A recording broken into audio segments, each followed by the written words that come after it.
like to be a more effective communicator? Able to speak with real confidence and command? Now you can. Here's the president of Speaking Dynamics Institute, Mr. Marvin Flaccidwheel.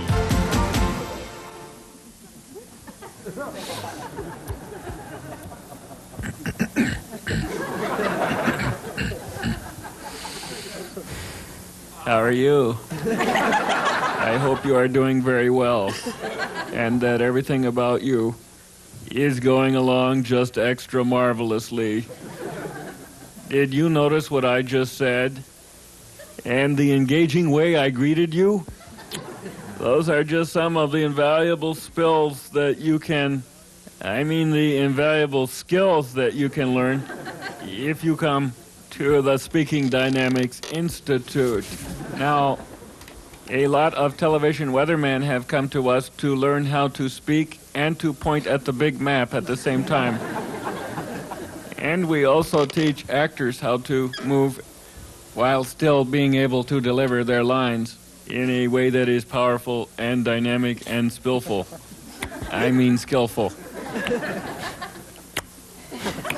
And at Speaking Dynamics Institute, we will also teach you how to memorize things so that you can always appear to be spontaneous. With this valuable skill, you will appear to be spontaneous. By now, you probably would like to see a picture of the Institute. Here is one. But then, of course, the actual building itself is a lot bigger than that. Enroll now at Speaking Dynamics Institute.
Thank you so much. Oh, there is big news this week. First of all, the Sunny Jim Peanut Butter Factory next to I-5 burned down the day before yesterday. I know. I'm sad too. Apparently, the first person to report the fire was a peanut butter taste tester, and he called 911 and said,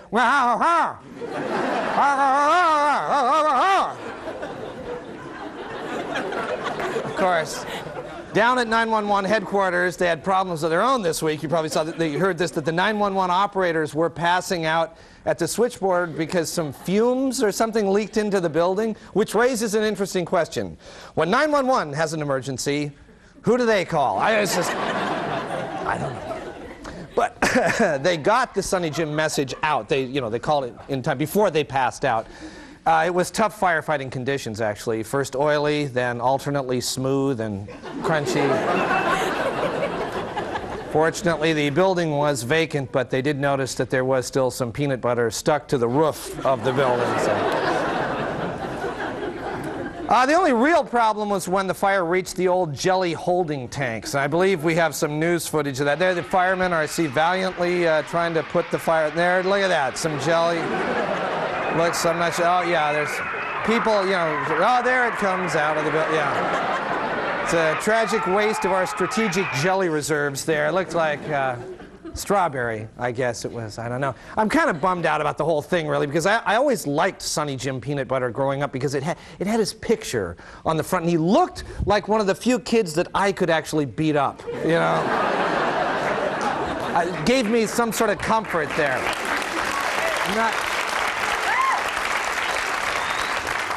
Not sure what you're applauding there, but thank you. Yeah, beat him up.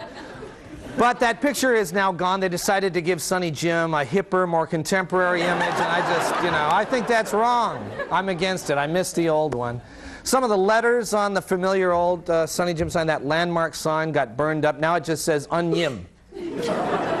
So they're thinking about turning it into a Thai restaurant. Same thing. Anyway, speaking of disasters, Beauty and the Beast opened this week, and the opening night crowd looked fabulous in their fancy gowns and tuxedos and hard hats and bulletproof vests.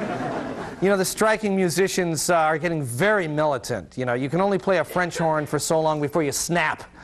It's one of the things, I had to carry this dorky thing around all through junior high, now someone's got to pay me! You've got to pay! Of course, once they made it through the strikers out front, everybody calmed down, and then the audience discovered that the replacement musicians only knew how to play with combs and wax paper, just like that. Except for one guy, and he played the bagpipe. Put an interesting, different spin on the show. On the other big news, there was another giant reshuffle in local television stations. The guys down at Channel 11, they left the building in news vans yesterday morning, hit the streets as CBS affiliate news people. By the time they arrived back at the station, they found out they were going to be a UPN affiliate. And they said, what is that? And they said, UPN, that's the network that has homeboys in outer space. Well, you could tell that was a real morale booster when Monica Gale started the news. In tonight's news, who gives a rat's ass? Who gives a... Meanwhile, over at Cairo, Channel 7, there was a knock at the door. They opened it, and it was CBS. And Cairo said, well, look who's come crawling back. Mr. Big Shot Network. Gone with that floozy station in Tacoma for 2 years, and now we're just supposed to take you back, just like that, huh? Okay, come on in. Come on, everything's just where you left it. Come on in. Cairo is now owned by the Cox Corporation, and this Monday you'll see their new advertising slogan, we're Cairo and we're Cox. Look for that. You thought out of the box was a bad idea. Anyway, meanwhile, at Channel 22, people kept calling in saying, when I turn to your station, all I see is a big picture of Lou Pinella's ass. What is going on? An alert engineer soon found the problem there. You see, Lou sitting in the satellite dish again. He's got to learn to get out of the dish, Lou, there.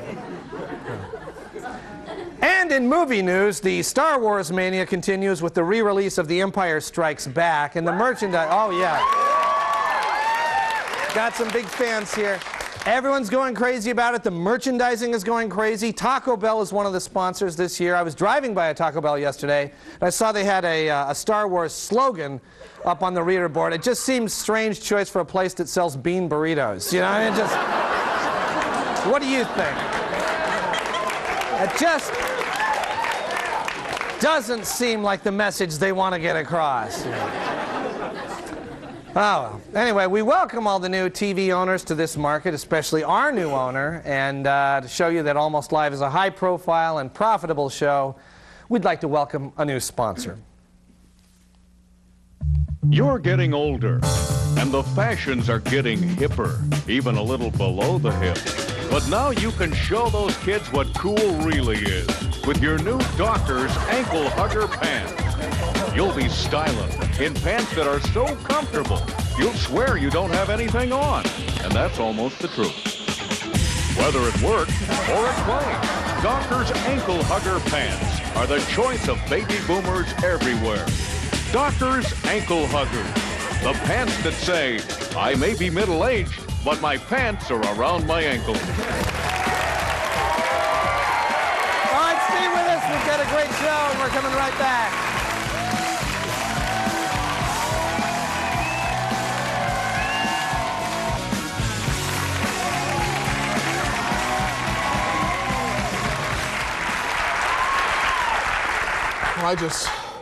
I just hate this part of the job.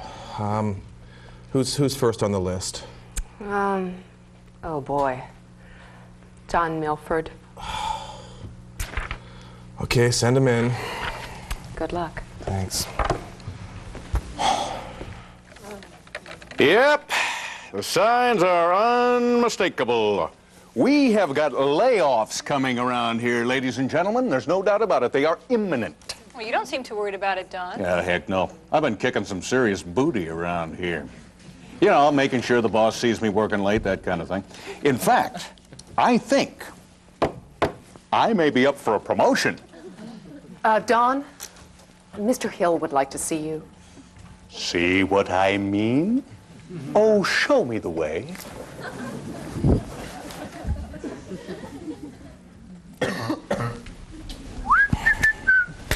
Hey, how you doing there, Mr. Hill? Man, it's a beautiful day. Have you looked outside? Is it? It's an eye popper, yeah. Hadn't noticed. Have a seat, Don. Oh, don't mind if I do, don't mind if I do. What can I do for you? Well, Don, as you may know, the past few weeks have been a little tense around here. Yeah, I've noticed that. Why do you think that is? Well, profits have been down, and the owners say that I have to do something about it. Yeah, I see what you mean, You know, confidentially, just between you and me, nothing leaves the office here. There is a lot of dead wood out there, if you know what I'm saying. You know, actually, Don, I've been thinking much along those same lines. Really? So you and I are seeing pretty much eye to eye on this thing, almost like we're working together, you know, in the management sense of things. You know what they say about great minds. So, who are you going to sack? I mean, let's face it, Hoffman has got to go. I mean, obviously, he's a no-brainer. Robbins, too. Boy, that one is, that's going to be hard for you because, I mean, his wife is expecting, his dad is in the hospital. Still, guy's not pulling his weight. Get rid of him, right? Of course, I'm not telling you anything you don't know already. All part of the job for us managers, right? Well, managers like me, at least. Yeah, right you are. Don't want to put the cart before the horse. Better to shake off some of those bad apples and then announce the promotion. Better for morale that way. I could not agree with you more. Don, look, this is not easy for me. It never is. It never is. Not in a million years. Look, I'll tell you what. Forget what I said about the cart and the horse. Announce the damn promotion. I mean, just get it over with. And then I will just march the losers into my office one by one. I should probably have an office right near yours here someplace, don't you think? Anyway, I'm going to just let them go just like that, like a surgeon. I am the bad guy. Your hands are spick and span clean, and we have weeded out the lowlifes. And then you and I will put our heads together and we will kick some serious booty. I don't think you're really grasping the situation here, Don. Once again, you are absolutely right, 100% correctamundo on that one. How could I possibly grasp the situation without all the information? First rule of management, clearly, I got to see that list. Might have a few thoughts on that myself. I mean, let's face it, I know these people. I have to work with them every day. It's a little beneath me, maybe, but hey, you got to be willing to mingle with the little people, you know, learn how they think, if they think. I always knew, by the way, that was your plan. So how about it? Why don't you just slip that little old list right over here, just between you and me? Nothing leaves the office. You know, Don, you know what? I think you are right. Yeah. I think the best thing is for you to just see the list, so here it is. Yes, sirree. Now we're getting somewhere. Whoa! A little snafu here. Look, somebody put my name on the list of saccharoonies. You got a pencil there? I'll just take that off of there. You know, actually, Don, why don't you just leave it there? Interesting strategy. I'm not quite sure what you're getting at there, but I like what you're doing. Don, it's not a strategy and it is not a mistake. You're fired. Do you understand? You're out of here. You're a worthless, brown-nosing sucker, and I have never liked you. I was going to try and be tactful and spare your feelings, but you're an even bigger jerk than I could have imagined. So get your ass out of that chair, clean out your desk, and get out of the building now!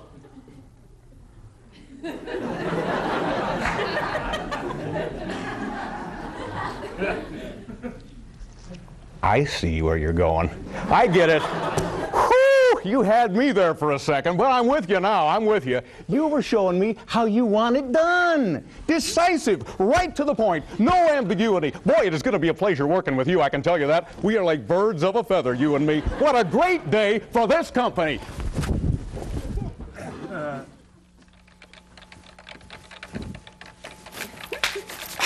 Oh, so how did it go, Don? Oh, great, Sally. Thanks for asking. By the way, you're fired. Do you understand? You're out of here.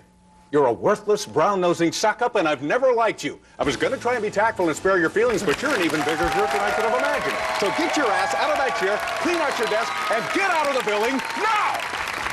Don't talk much, but you're such a good talker.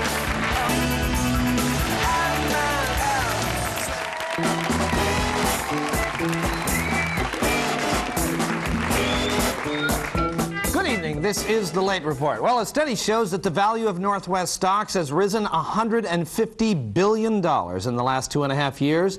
That's the equivalent of approximately $27,000 for every Washington State resident, or $150 billion for one resident.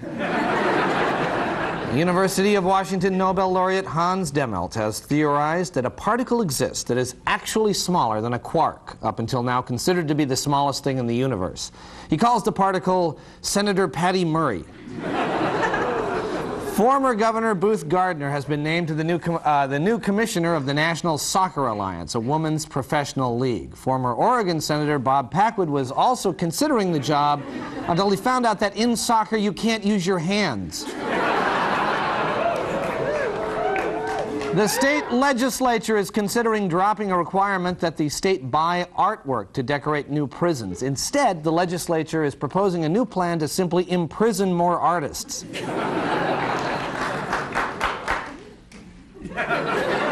Kidstar Radio for Kids is suspending operations because of a lack of money. An independent audit shows that the station spent all of its money on candy. Two elderly women who chased away 4 intruders from their mobile home in Grant County by pointing guns over their heads and shooting into the sky were honored in a special ceremony this week. In other news, 17 Canada geese were discovered dead near a mobile home park in Grant County. Leon Lederman, Nobel Prize-winning physicist and director of Chicago's prestigious Fermi Laboratory, was ticketed for jaywalking last week in Seattle. Seattle police explained that if you let one Nobel Prize winner jaywalk, then all of the Nobel Prize winners are going to want to jaywalk. Seattle Sonic coach George Karl says he can picture himself retiring at this time next year. Karl said he can also picture himself eating a big jelly donut. Well, the movie Star Wars, directed by George Lucas, is now the biggest grossing film in history. And here with a review is Joel McHale. Joel? Thank you very much. Well, I'd sure like to know why this is the biggest grossing movie, because I saw it yesterday for the first time and found it to be hugely disappointing. First, let's start with the actors. Harrison Ford, wonderful talent, has had a very distinguished career. Films like Witness, Blade Runner, The Fugitive, all those Indiana Jones movies. So why would he suddenly now decide to take a bit part? I mean, it makes no sense. I mean, although I will admit he looks like he's lost a little weight for the film, and the makeup job makes him look about 20 years younger, but still, what was he thinking? And Carrie Fisher as Princess Leia? As near as I can tell, Carrie Fisher is just in the movie so Cinnabon could get some product placement, if you know what I mean. And Darth Vader, gee, I wonder who that could be behind the mask. Come on, James Earl Jones doesn't even try to disguise his voice at all. We're supposed to believe the nice old guy from Field of Dreams is now a bad guy? I mean, that's ridiculous. It doesn't work for me at all. That voice will always be etched in my mind as the kind Lion King, Mufasa. If the movie does have a bright spot, it's newcomer Mark Hamill as Luke Skywalker. He is totally believable in his part. Prediction: look for big things from this young talent. Okay, Joel, thank you very much, Joel. By the way, how come no love scenes between Luke and Princess Leia? They obviously dig each other very much. I mean, why didn't Lucas develop that angle? And how about Chewbacca? There's an original character, provided you never saw Harry and the Hendersons. And what's a Wookiee? I'll tell you what a Wookiee is. It's a direct steal from that TV show Alf. All right, we got to wrap this up, Joel, okay? And I kept waiting for Yoda's finger to light up, but it never did. All right, Joel, come on. We got to wrap it up. Okay, just my opinion. Well, thanks very much for your concise review, Joel. Sure, and by the way, next week I'll be reviewing a new CD that came out a while ago from a band called The Beatles, yet another one of those British sound-alike bands cashing in on the success of Oasis. Okay, well, we'll look forward to that, Joel. Ladies and gentlemen, Joel McHale.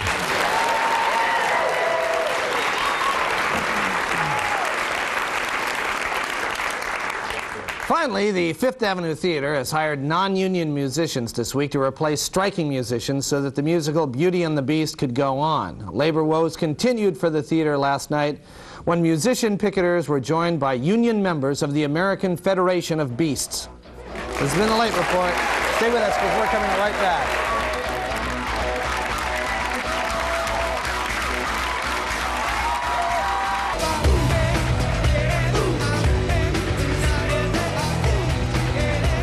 Hi, I'm from Nonsense Condoms, and I would like to thank this television station for having the courage to run condom ads. You know, it's time we stop acting like embarrassed teenagers when it comes to sex and condoms. Health and reproductive concerns make it imperative that we all grow up and openly discuss this most serious of topics. And when you're ready to make a choice, we hope you'll consider No-Nonsense Condoms, where we have several styles of condoms to choose from, including getting some, doing it, boinking, yeah, baby, yeah. Wait till I tell my buddies, scar, woo, woo, woo, doing the nasty, and show me the money, baby. So when you're ready to get serious about sex, consider No-Nonsense Condoms. Thank you. Well, that's just about all the time we have. But if you want to join us in our studio audience, just give us a call at 421-5555. And if for some reason you can't make it to the studio, you can enjoy Almost Live in the comfort and privacy of your own home with Almost Live's greatest hits. Available at fine record stores everywhere. Thank you.